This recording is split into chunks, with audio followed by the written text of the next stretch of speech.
This is the Module 2 Mastery Assignment. For Topic 1, I chose to do volume using cross-sections. I chose this mostly because this was something that I had trouble with wrapping my mind around when I first learned it, and I feel like I now have a pretty good grasp of it, and so I think it's a good idea for me to review it one more time for myself and for anyone else who wants to see this. So, to start off, things that you should know, cross-sectional areas. I think these are good that if you don't know them, you don't have to memorize them, at least be familiar with them. That always helped me a lot. So the first one is a semicircle with a diameter on the base. The area would be pi r squared over 2. The quarter circle with a radius on the base would be area is pi r squared over 4, because it's a quarter circle.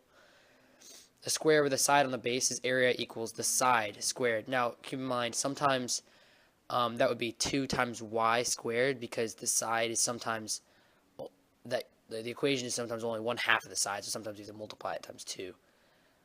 So that's something I always forgot to do. I often forgot to do, so I'm just reminding myself there. The right isosceles triangle with a leg on base would be area of side squared over 2. Same thing with the side on that one. The right isosceles triangle with a hypotenuse on the base is area equals side squared over 4. And finally, the equilateral triangle is area equals the square root of 3 over 4 times the side squared. Now, the reason you should know those is because the volume is found from taking an integral of the cross-sectional area. A little tip is pay close attention to which axis the cross-sections are perpendicular to.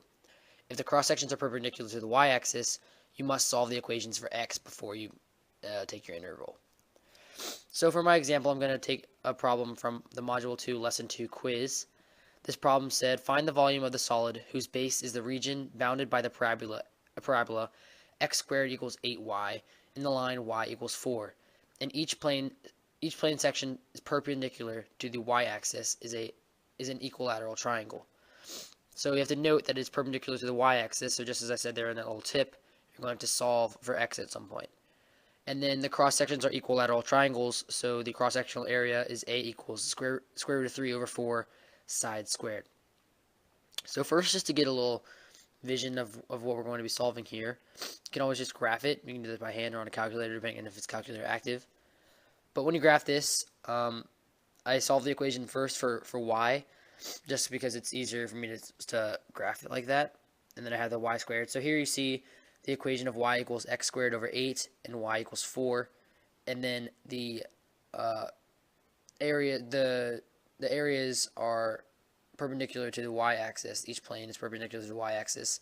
So those little equilateral triangles that I drew there are kind of hard to see, are crossing the y-axis and making up perpendicular lines. And so we're going to be adding up the small sections of those, which will be our integral. So we know that the area is the cubed root of 3 over 4 times the side squared, but we have to find s. So what is s? Well, first we'll solve for x because it's perpendicular to the y-axis. So x equals the square root of 8y. But since this is a square root function, this only gives the positive half of that function. So s is actually 2 times the square root of 8y. Like I said earlier in that tip, that sometimes the s is 2 times whatever the function yields. So what are our bounds? Well, the line y equals 4 sets a boundary for the upper limit of integration, and then the x-axis is the lower. So now to solve this, we have the volume equals the integral from 0 to 4, our two bounds, times that area that we solved for earlier, that we wrote out earlier. The square root of 3 over 4 times 2 times the square root of 8y squared dy. Now to solve this integral, we can factor out that square root of 3 over 4, and would leave us with just the integral of 0 to 4 of 2 times the square root of 8y squared dy. Now to solve that 2 times square root of 8y squared, we find that is 4 times 8y, or 32y. So now to solve that, we have the square root, or the integral of 0 to 4 of 32y dy, which is, when you anti-derive that, you get 16y squared, and that solved from 0 to 4 will just yield 64 root 3. Now for topic 2, I decided to do the slope of polar curves. This was a topic that was completely new to me when we covered it in this unit, so I'm going to give a couple definitions of things that I either was not familiar with, or other people may not be familiar with before they start this unit. So polar coordinates, in the form of r theta, are the coordinates that mark the position of the point r, the distance of the point from the origin, and theta, which is the angle made by the positive x-axis in a ray extending from the origin to that point r. So the dr d theta is the derivative with respect to theta of r, is the rate of change of the distance of a point from the origin with respect to theta. So first thing that we have to know how to do when finding slope of polar curves or working with polar curves, we have to know how to convert polar equations into parametric equations. So the equation for the parametric equation will be x equals r, which whatever you have is your r, times cosine of theta. And for y, we have r times sine of theta. Now, when finding slopes of polar curves, there's a couple different slopes that we have to find. The first being dr d theta, second being dx d theta, dy d theta, and dy dx. So dx d theta and dy d theta are used to find the arc length, so that'll be useful. That's just a useful thing to point out here. And then when you have to find dr d theta is found by just deriving the function of r normally, and then plugging in theta if you're given a theta at the point. So what does dr d theta tell us? Well, it depends on what dr d theta is and what r is. So if dr d theta is positive and r is also positive, then the point is moving away from the origin. If dr d theta is negative and r is positive, it's moving towards the origin. If dr d theta is positive and r is negative, it's moving towards the origin. And if dr d theta is negative and r is negative, it's moving away from the origin. So basically, if dr d theta and r have the same sign, it's moving away from the origin, and they have the opposite signs, and they're moving towards the origin. So to find dx d theta, dy d theta, and dy dx, you first have to convert the polar equations to parametric equations, and then solve using either the product rule or multiplying out the expression and using the power rule. So finally, dy dx is found by dividing your dy d theta and by dx d theta, because the d thetas will cancel out and you will be left with dy dx. So for our example, this is one from the notes on the polar equations, but we're going to take it a little step further and put it all together. So to find, the question asks to find dr d theta, dx d theta, dy d theta, and dy dx of r equals 2 plus 3 cosine theta, and then interpret at the point 3, 5 pi over 3.